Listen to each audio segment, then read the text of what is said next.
On January 27, 2026, the United States deployed a second armada to the Middle East. Most people believe this is about Iran. Most people believe this is about protecting shipping lanes or flexing military dominance in the Strait of Hormuz. The data shows otherwise. The fleet isn't there to start a war. The fleet is there to trigger a legal mechanism that allows the financial system to suspend contracts, freeze obligations, and legally default on delivery commitments tied to over 21 million barrels of oil per day. That's 37% of global seaborne oil traffic. You see, the Armada isn't a military operation. It's a force majeure declaration dressed in naval uniforms. And the clock on the 2026 debt collapse just started ticking louder. Today, I'm breaking down the three-stage legal chain reaction this deployment just activated. Stage 1 is the maritime law most people have never heard of. Stage 2 is the emergency banking power hidden in plain sight. And Stage 3 is the 250-year cycle that says the math is no longer optional. A mandatory protocol before we open the file. This is not financial advice. I'm not a licensed advisor. The math follows a script, but your capital is your responsibility. Always conduct your own research. The York-Antwerp trap. The common belief is that naval deployments are about firepower. The legal reality is that naval deployments trigger insurance clauses, which means the moment the USS Abraham Lincoln entered the region and the moment the second armada was announced on January 27th, every shipping insurer with exposure to the Strait of Hormuz started reviewing one specific document, the York-Antwerp Rules. These rules were written in 1890. They govern something called general average. The principle is simple. If a ship encounters a shared peril, a storm, a pirate attack, or a war zone, the losses are shared by all parties involved. The cargo owner, the ship owner, and the insurer all contribute to cover the damage. You see, general average isn't a suggestion. It's international maritime law. And Rule 6 of the York-Antwerp framework gives shipping companies the legal right to declare force majeure the moment a war risk is formally identified. Which means what, exactly? It means the companies transporting oil through the Strait of Hormuz can now legally default on their delivery contracts. They can suspend obligations, they can freeze shipments, and they can do it without breaching the fine print, because the war risk clause protects them. The Strait of Hormuz handles over 21 million barrels of oil daily. That's 1/5 of global oil consumption moving through a 33-kilometer choke point every single day. Declaring force majeure on those shipments doesn't just disrupt supply, it suspends the legal framework that holds oil futures contracts together. Plus, the timing is surgical. The second armada was deployed just days after the first fleet arrived. The escalation wasn't random. Escalation is the evidence marker insurers and legal teams need to classify the region as high risk under Lloyd of London Maritime Insurance Standards. The second the classification shifts from standard risk to war risk, the force majeure window opens. Contracts tied to billions of dollars in oil deliveries can be illegally paused. Refineries that depend on those shipments can cite supply disruption. And governments can invoke emergency energy protocols to justify intervention in domestic markets. The cycle is mechanical. Deploy the fleet. Trigger the risk classification. Activate the legal escape hatch. If this mechanism just clicked for you, or you want to track these 2026 legal shifts as they happen in real time, join the Forensic Circle by hitting subscribe. The data doesn't wait for permission, but even the York-Antwerp clause is just the surface layer. The real trap isn't in the maritime insurance fine print. The real trap is buried in the emergency banking powers that this deployment just gave the Financial Stability Oversight Council permission to activate. Which means your stocks, your bonds, and your bank deposits just became collateral in a system that is about to declare itself too fragile to fail. And the law that makes it legal was signed 13 years ago. The law was signed on July 21st, 2010. The Dodd-Frank Wall Street Reform and Consumer Protection Act, Section 112, Title 1. Buried inside that bill is the creation of an entity most people have never heard of, the Financial Stability Oversight Council, the FSOC.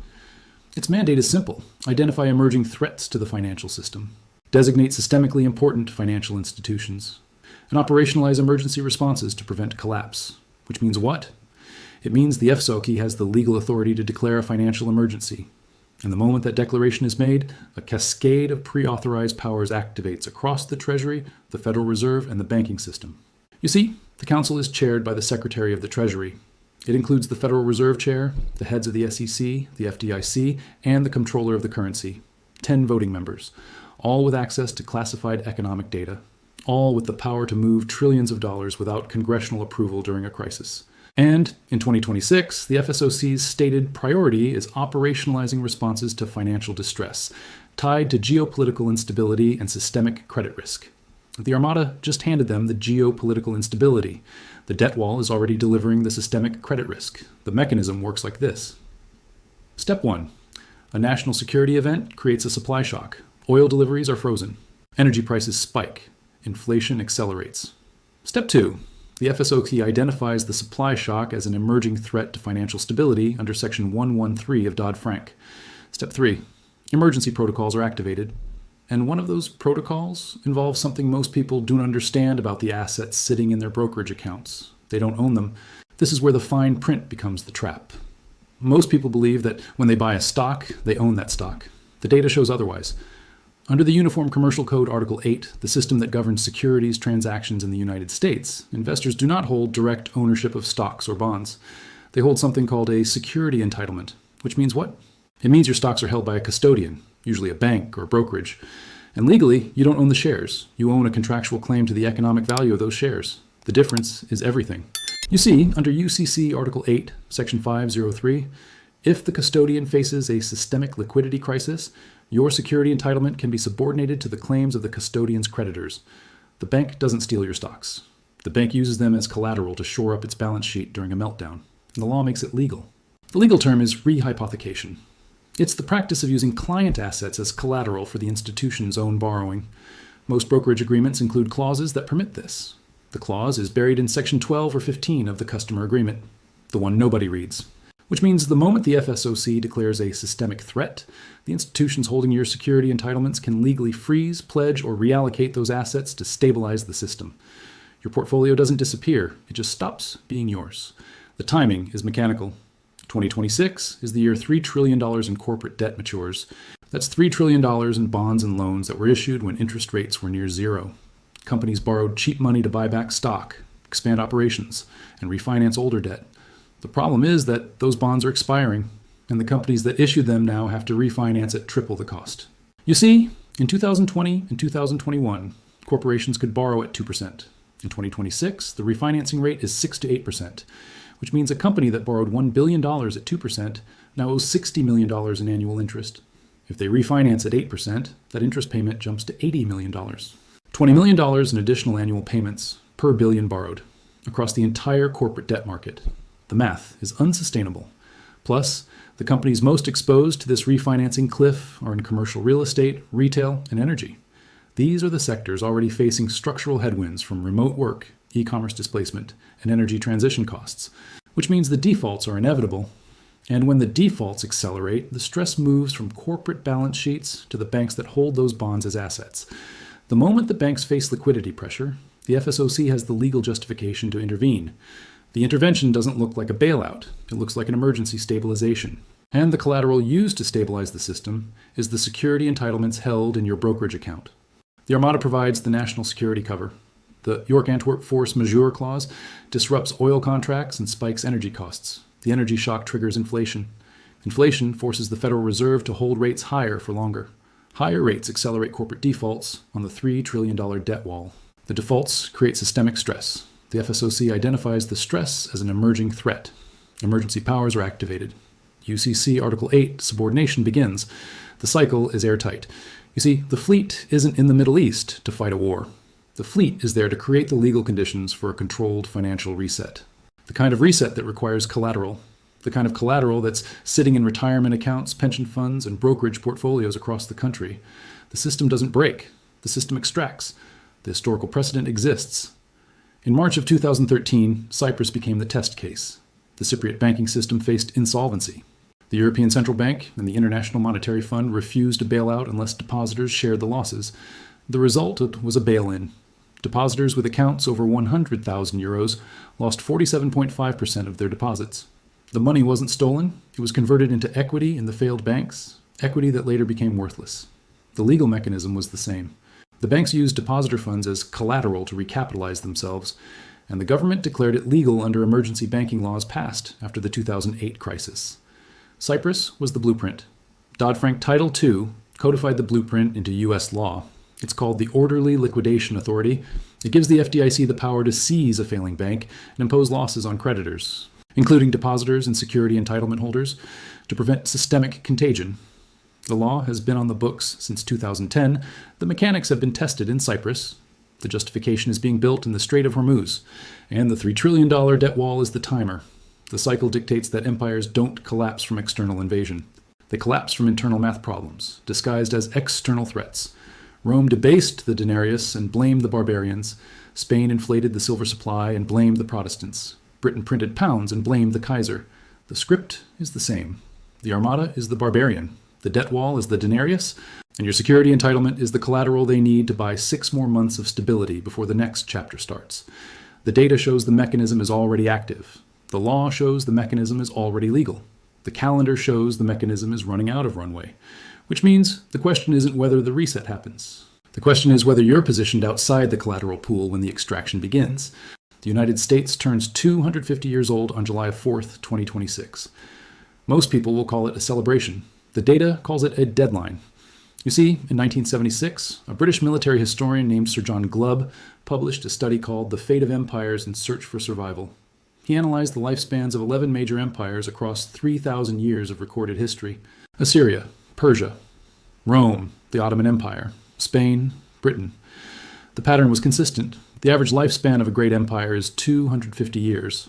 Some lasted 220, others lasted 260, but the mathematical mean clustered around 250, which means the United States is not exceptional. The United States is on schedule. Glubb identified 7 stages in the imperial life cycle. Stage 1, the age of pioneers. The founders build the system through sacrifice and innovation. Stage 2, the age of conquests. The empire expands its territory and influence. Stage 3, the age of commerce. Wealth flows inward. Trade dominates policy. Stage 4, the age of affluence. Luxury replaces discipline. Debt replaces savings. Stage 5, the age of intellect. The system prioritizes ideology and debate over production. Stage 6, the age of decadence. The elite extracts wealth while the population fragments. Stage 7, the age of collapse. The math breaks, the empire fractures.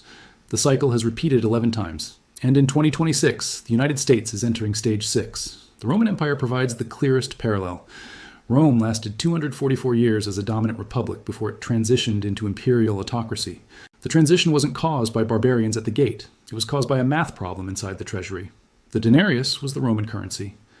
In the year 64 AD, under Emperor Nero, the denarius was 94% pure silver.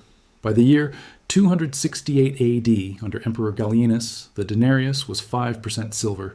The rest was base metal coated in a silver wash. The debasement wasn't random, it was policy. You see, Rome's military spending was unsustainable. Legions were stationed across 3 continents. Roads had to be maintained, grain had to be distributed to prevent riots in the capital, and the tax base couldn't cover the cost. Which means Rome had 2 options: cut spending or debase the currency. Rome chose debasement. The result was predictable. Prices spiked, wages collapsed, soldiers mutinied because their pay lost 90% of its purchasing power. And the moment the legions stopped getting paid in real money, the borders collapsed. The Goths sacked Rome in 410 AD. But the empire had already fallen decades earlier when the denarius became worthless. The barbarians didn't destroy Rome. The math destroyed Rome. The barbarians just walked through the door the treasury left open. Spain followed the same script. In the 1500s, Spain controlled the largest empire in human history. The Spanish crown ruled territories across Europe, the Americas, and Asia. The silver mines of Potosi and modern-day Bolivia produced more wealth than any other source on earth. Spain had more gold and silver than any empire before or since. And by 1657, Spain declared bankruptcy, again in 1627, again in 1647, again in 1657, 4 defaults in 30 years. Which means the wealth didn't matter, the spending mattered. You see, Spain's King Philip II spent 60% of the empire's revenue on military campaigns. The wars in the Netherlands, the armada against England, the defense of Mediterranean trade routes. The cost was astronomical. Plus, the silver flooding in from the New World caused inflation. The more silver Spain mined, the less each ounce was worth. Prices in Spain tripled between 1500 and 1600. The cost of bread, labor, and materials skyrocketed while the value of silver fell. The empire drowned in its own wealth. The mechanism was identical to Rome: unsustainable military spending, currency debasement, inflation, collapse. The script does not change, only the names and dates. The United States is running the same cycle. The national debt is $36 trillion. The annual interest payment on that debt is projected to exceed $1.4 trillion in 2026. Which means what? It means the United States will spend more on interest payments than it spends on national defense, more than it spends on Medicare, more than it spends on veterans' benefits, education, or infrastructure. The Congressional Budget Office released this projection in 2024. The data is public. The math is not disputed. You see, in 2008, the national debt was $10 trillion. In 2026, the debt will be $36 trillion. The debt tripled in 18 years, and the cost of servicing that debt is now the largest line item in the federal budget. Plus, the interest rate environment has shifted. And when the debt was $10 trillion, the average interest rate was 2%. In 2026, the average rate is approaching 5%, which means the cost of the debt is compounding faster than GDP growth. The United States is paying more to service old debt than it generates in new tax revenue.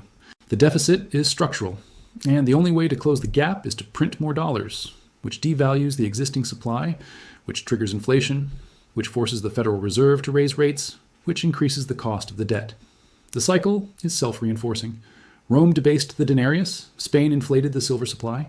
The United States is debasing the dollar through quantitative easing, deficit spending, and treasury bond purchases by the Federal Reserve.